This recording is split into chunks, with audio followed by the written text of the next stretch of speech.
بسم اللہ الرحمن الرحیم۔ السلام علیکم ناظرین، فدا دل آپ کی خدمت میں حاضر ہے۔ خیبر پختونخوا پولیس پر جو بڑھتے ہوئے حملے ہیں، ان حملوں نے مجبور کیا ہے کہ خیبر پختونخوا پولیس کے حکام سر جوڑ کر بیٹھیں، نئے سرے سے تمام انتظامات کا جائزہ لیں، خامیوں اور کمزوریوں کا جائزہ لیں، مختلف تجاویز کا تبادلہ کریں، کیسے سیکیورٹی کو بہتر بنایا جا سکتا ہے، کیسے عام لوگوں کو اپنے ساتھ ملایا جا سکتا ہے، کیسے مختلف شعبوں کے لوگ جو ہیں ان کو یہ جو بیانیے کی جنگ بھی ہے ساتھ ساتھ اس میں ان کا کیا کردار ہو سکتا ہے، ان سارے حوالوں سے ایک نئی حکمت عملی جو ہے یہ ترتیب دی گئی ہے۔ ایک اجلاس ہوا ہے خیبر پختونخوا پولیس کے سربراہ یعنی آئی جی پولیس ذوالفقار حمید کی سربراہی میں، اور اس میں انتہائی اہم فیصلے کیے گئے ہیں۔ کیا فیصلے کیے گئے ہیں یہ میں نے آج کی ویڈیو میں آپ کو بتانا ہے، اور جو طریقہ واردات استعمال کیا جا رہا ہے ملیٹنٹس کی طرف سے، بہت زیادہ حملے ایسے ہمیں دیکھنے کو مل رہے ہیں کہ جیسے پہلے صرف ایک خودکش حملہ آور آتا تھا، کسی حساس جگہ پہ خود کو اڑا دیتا تھا، اب ایک خودکش حملہ آور آتا ہے،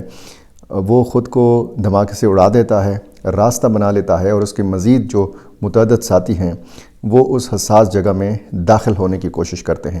داخل ہو جاتے ہیں، مقابلہ ہوتا ہے، بڑا طویل مقابلہ ہوتا ہے۔ یہ جو F C headquarter Peshawar میں ہوا، یہ بڑا مختصر ترین مقابلہ تھا۔ بتایا جاتا ہے کہ کوئی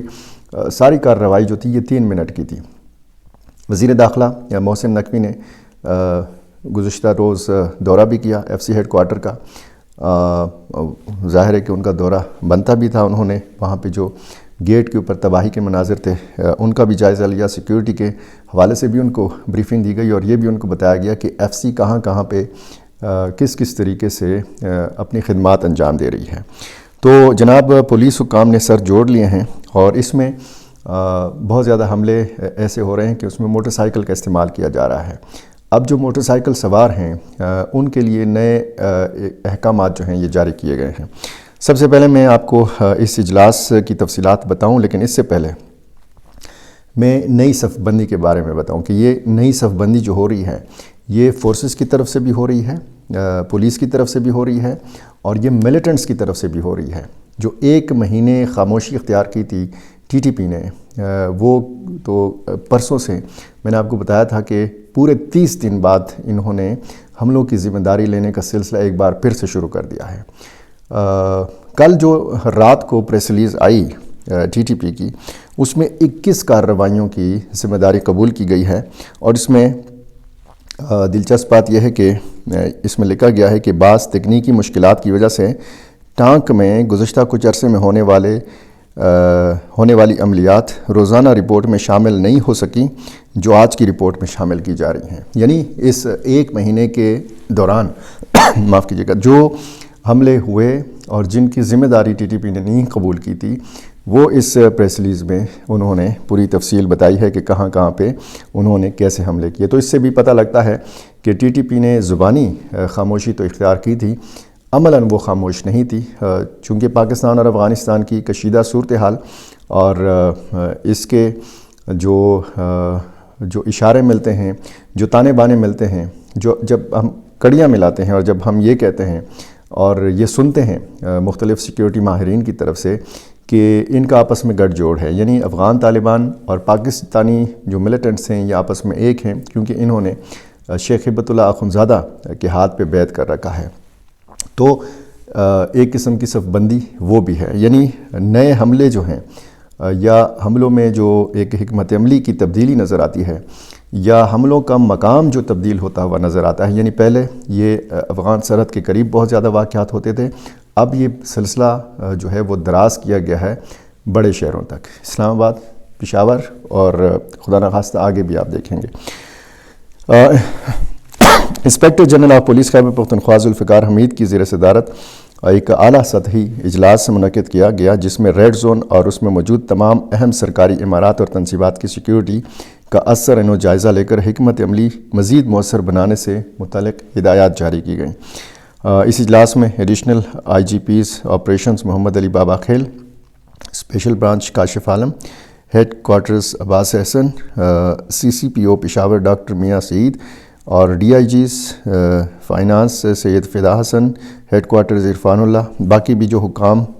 شریک ہوئے ان کے ناموں کی پوری تفصیل اس پریس ریلیز میں دی گئی ہے جو پولیس کی طرف سے جاری کی گئی ہے۔ جو داخلی اور خارجی راستے ہیں ان کی سیکیورٹی کا جائزہ لیا گیا۔ مزید بہتر بنانے کے لیے کئی ایک تجاویز جو ہیں وہ پیش کی گئیں اس اجلاس میں۔ آئی جی خیبر پختونخوا پولیس ذوالفقار حمید نے اس موقع پہ کہا کہ حالیہ دہشت گردی کی لہر کے پیش نظر ریڈ زون اور اس میں موجود تمام اہم سرکاری عمارات اور تنصیبات کی سیکیورٹی کو مزید بہتر بنانے کی اشد ضرورت ہے، جس کے لیے ریڈ زون کے تمام داخلی اور خارجی پوائنٹس کو مزید مستحکم کرنا ہوگا۔ انہوں نے کہا کہ ریڈ زون میں پہلے ہی خصوصی کیمروں اور چیکنگ اینڈ ڈیٹیکشن آلات کے ذریعے گاڑیوں کی چیکنگ ہو رہی ہے، جسے مزید مؤثر بنایا جائے۔ انہوں نے یہ ہدایت کی اور یہ بھی ہدایت کی کہ انٹری پوائنٹس پر واک تھرو گیٹس کے علاوہ کھوجی کتے اور ماہر پولیس اہلکار بھی تعینات کیے جائیں جو مشتبہ افراد کی کڑی پہچان رکھتے ہوں۔ یہ ان مقامات کی بات ہو رہی ہے جو بہت زیادہ حساس ہیں یا جن کے حوالے سے یہ خدشات ہے کہ ان پر حملہ ہو سکتا ہے۔ آئی جی خیبر پختونخوا نے کہا کہ خیبر پختونخوا پولیس دہشت گردی کے ہر قسم کے چیلنجز اور حربوں کو ناکام بنانے کی بھرپور صلاحیت رکھتی ہے۔ اس کے جوانوں نے پہلے بھی دہشت گردوں کو شکست دی ہے اور اس بار بھی فتح ہماری فورس کی ہوگی۔ آئی جی خیبر پختونخوا نے اپنی تقریر لمبی چوڑی کی، اس میں بہت باقی بھی کچھ نکات ہیں اور ظاہر ہے کہ زیادہ نکات جو ہیں ہدایات کے حوالے سے تھے۔ اچھا، جو ایف سی ہیڈ کوارٹر پر حملہ ہوا تھا اس کی سی سی ٹی وی فوٹیج آپ نے دیکھی تھی۔ 3 حملہ آور ایک موٹر سائیکل پر سوار ہو کے آئے تھے اور پشاور جیسے شہر میں جب کہیں آپ ڈبل سواری بھی کر رہے ہوں، بغیر ہیلمٹ کے کر رہے ہوں، تو کہیں نہ کہیں آپ کو روک لیا جاتا ہے، کہیں نہ کہیں پولیس آپ کو سامنے نظر آ جاتی ہے۔ اور پشاور میں تو ایسی صورتحال بھی ہے کہ ٹریفک پسی ہوتی ہے ایک چوراہے میں، چوک میں، لیکن 7-8 جو ٹریفک پولیس اہلکار ہیں وہ ایک سائڈ پہ کھڑے ہو کے موٹر سائیکل سواروں کو، گاڑی والوں کو روک رہے ہوتے ہیں، ان کے ہاتھ میں ڈیوائسز ہوتے ہیں، صرف جرمانے جو ہیں یہ وصول کر رہے ہوتے ہیں۔ تو اس جانب بھی توجہ دینے کی ضرورت ہے تاکہ ٹریفک کی روانی جو ہے یہ متاثر نہ ہو۔ اچھا، یہ موٹر سائیکل کا یہ جو حملہ تھا، موٹر سائیکل پہ سوار جو آئے تھے ایف سی ہیڈ کوارٹر میں، اس کے بعد سیکیورٹی مزید ہائی الرٹ کر دی گئی ہے۔ پولیس نے موٹر سائیکل سواروں کی نگرانی سے متعلق ایک نیا ہدایت نامہ جاری کیا ہے۔ مبینہ طور پر اس حملے میں جس موٹر سائیکل کا استعمال کیا گیا تھا وہ چوری کی تھی اور اس حوالے سے بھی ابھی تحقیقات ہونی ہیں۔ یہ بتایا گیا ہے کہ یہ جو موٹر سائیکل ہے یہ کم لاگت ہے، یہ آسان سواری ہے اور ہر جگہ سے نکل جاتی ہے، ہر جگہ پہ یہ سفر اس کے ذریعے کیا جا سکتا ہے۔ تو اس لیے تمام ضلعی افسروں کو یہ ہدایت جاری کی گئی ہے خیبر پختونخوا بھر کے کہ بغیر نمبر پلیٹ، جعلی نمبر پلیٹ یا مشکوک رجسٹریشن والی موٹر سائیکلوں کے خلاف فوری کارروائی کی جائے۔ شہر کے داخلی اور خارجی راستوں، ناکوں اور اہم چیک پوائنٹس پر چیکنگ مزید سخت کی جائے۔ اہلکاروں کو سختی سے یہ ہدایت کی گئی ہے کہ کوئی بھی خلاف ضابطہ موٹر سائیکل سوار بغیر قانونی تصدیق کے آگے نہ بڑھ سکے۔ پولیس کے مطابق حالیہ واقعات میں دہشت گردوں کے بھیس بدلنے اور چادر اوڑھ کر اسلحہ یا بارودی مواد منتقل کرنے کے شواہد سامنے آ چکے ہیں۔ اسی تناظر میں یہ واضح طور پر ہدایت نامے میں کہا گیا ہے کہ چادر اوڑھے ہوئے یا مشکوک حرکات کرنے والے افراد کی لازمی تلاشی لی جائے۔ مبینہ اطلاعات کے مطابق بعض وارداتوں میں یہی طریقہ استعمال کیا گیا تھا۔ ایک سے زیادہ اگر افراد سوار ہوں موٹر سائیکل پر تو ان کی شناخت، پیشہ اور کس مقصد کے لیے اس علاقے میں یا کہیں جو منزل اس کی ہے وہ جا رہا ہے، یہ تمام چیزیں اس سے پوچھی جائیں روک کر۔ اور ڈیلیوری بوائز اور پھر ساتھ میں نجی ملازمین اور مختلف علاقوں میں متحرک سواروں کی بھی سخت نگرانی کا فیصلہ کیا گیا ہے۔ اس میں موٹر سائیکل بطور ٹیکسی چلانے والے جو ہیں، جو بائک یا جس کو رائڈر کہتے ہیں، ان کی بھی نقل و حرکت جو ہے یہ نوٹ کرنے کی، ان پر نظر رکھنے کی ہدایت کی گئی ہے۔ یہ بتایا گیا ہے کہ یہ تمام اقدامات شہریوں کی حفاظت اور دہشت گردی کے ممکنہ بڑھتے ہوئے خطرات کو کم کرنے کے لیے ضروری ہیں۔ شہریوں سے بھی اپیل کی گئی ہے پولیس کی طرف سے کہ وہ مشکوک افراد اور سرگرمیوں کی اطلاع فوری طور پر پولیس ہیلپ لائن پر دیں تاکہ کسی بھی ناخوشگوار واقعے کو بروقت روکا جا سکے۔ اس میں یہ ضروری ہے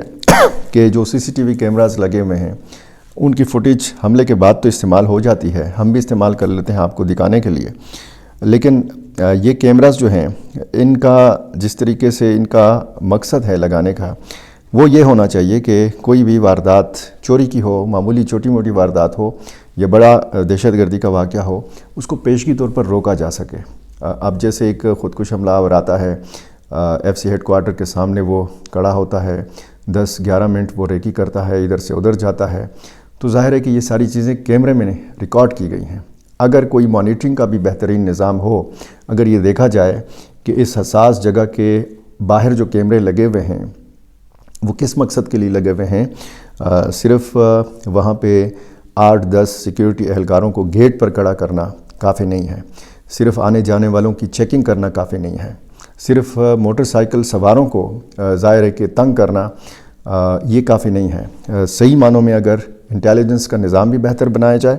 اور جو خامیاں ہیں ان کو بھی دور کیا جائے تو پھر ظاہر ہے کہ بہت حد تک تبدیلی لائی جا سکتی ہے، لیکن سیکیورٹی حکام بار بار یہ کہتے ہیں کہ خودکش حملہ آور کو روکنا بہت زیادہ مشکل ہوتا ہے۔ ظاہر ہے مشکل ہوتا ہے کیونکہ ایک حملہ آور جب آتا ہے یا اس کے مزید 4-5 ساتھی آتے ہیں، ایک جگہ پہ داخل ہوتے ہیں، اس نے اپنے جسم کے ساتھ بارود باندھا ہوا ہو یا نہیں باندھا ہوا ہو، وہ خودکش حملہ آور ہی ہوتا ہے۔ اس کو پتہ ہوتا ہے کہ میں نے یہاں سے زندہ نہیں جانا۔ تو ایک ہماری جو فورسز ہیں پاکستان کی، تو ان کو ایک بڑا چیلنج یہ درپیش ہے۔ تو جس نئی صف بندی کی میں بات کر رہا ہوں اس میں نئی صف بندی اس لیے بھی ہو رہی ہے کہ خدشات بہت زیادہ بڑھ رہے ہیں، ملیٹنٹ گروپس کی جو سرگرمیاں ہیں ان میں بھی اضافہ ہو رہا ہے۔ میرے ساتھ جڑے رہیے۔ میرا چینل آپ نے ابھی تک سبسکرائب نہیں کیا، یہ کر لیجئے، مجھے اپنی رائے سے ضرور نوازا کیجیے۔ بہت شکریہ۔